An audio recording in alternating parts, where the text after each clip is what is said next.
Jamais grâce, peuple de Dieu. Père, je te rends grâce et je te bénis. Je te dis merci pour le souffle de vie que tu nous donnes. Que la gloire et l'adoration te reviennent. Dans le précieux nom de Jésus. Amen. Bien-aimé, de ce moment de Dieu aujourd'hui, cherche d'abord à devenir citoyen du ciel. Cherche d'abord à devenir citoyen du royaume. Autrement dit, cherchez premièrement le royaume des cieux. Toutes les choses vous seront données par-dessus tout. C'est l'Écriture qui le dit.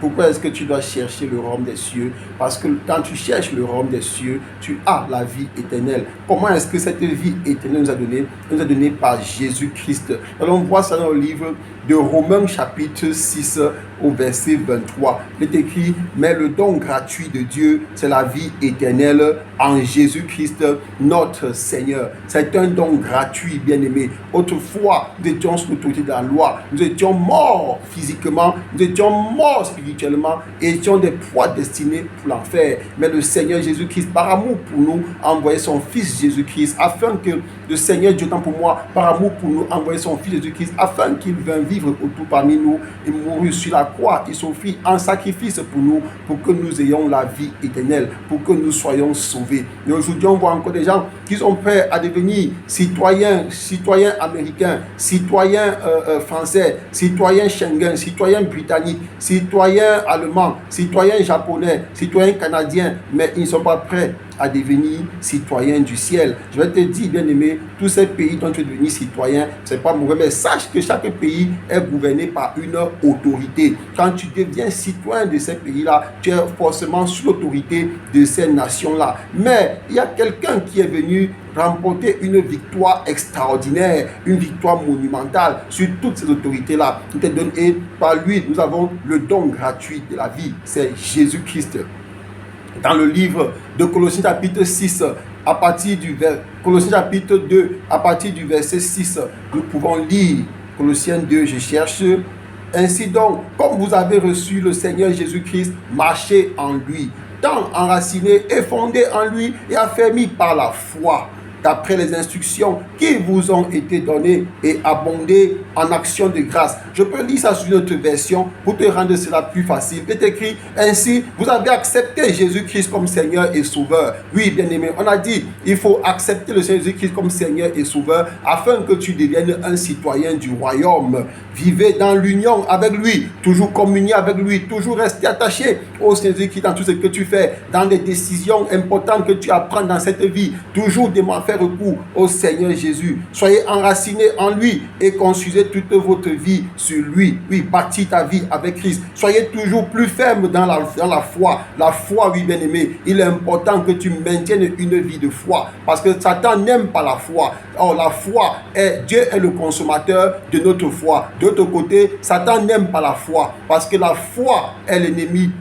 Quand un chrétien manifeste la foi, Satan n'est pas content. Il sait que ces chrétiens qui manifestent la foi dresse autour de lui une barrière infranchissable par les œuvres du mal. Il dit conformément à l'enseignement que vous avez reçu et soyez pleins de reconnaissance. La foi, bien aimé, c'est aussi une arme de combat spirituel. La foi, c'est une arme pour détruire les flèches enflammées de l'ennemi Satan. Et à la fin, il dit soyez pleins de reconnaissance. Nous allons toujours témoigner notre gratitude envers le Seigneur Jésus-Christ, envers le royaume de Dieu pour tout ce que le Seigneur fait pour nous. Oui, bien aimé. Dans le même livre de Colossiens chapitre 2, nous allons aller au verset 14 et au verset 15 pour comprendre plus profondément.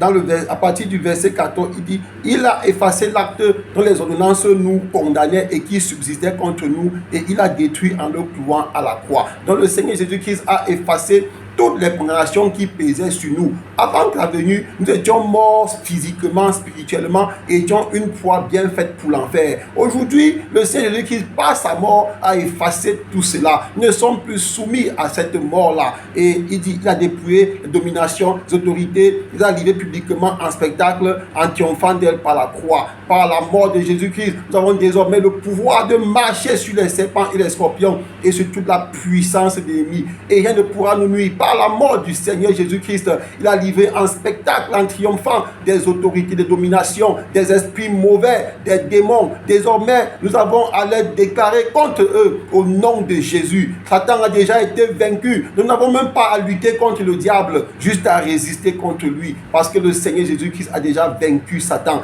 Bien-aimés, dans le livre Éphésiens 6, verset 12, la parole déclare: nous n'avons pas lutté contre la chair et le sang, mais contre les dominations, les autorités, les princes de ce monde des ténèbres, les esprits mauvais. Et je vais donc te dire aujourd'hui, bien-aimé, cette lutte-là, cette victoire-là, nous l'avons en Jésus. Aucun marabout ne peut t'aider, aucun charlatan, aucun grand homme ne peut t'aider à lutter contre ces entités démoniaques-là. D'ailleurs, est-ce que Satan peut-il combattre Satan? Est-ce qu'un royaume peut être divisé contre lui-même? Non. Alors toi qui m'écoutes ce matin, donne ta vie à Jésus, donne ta vie à Jésus et marche selon les lois du Seigneur afin que tu sois éligible pour la vie éternelle. Merci Seigneur.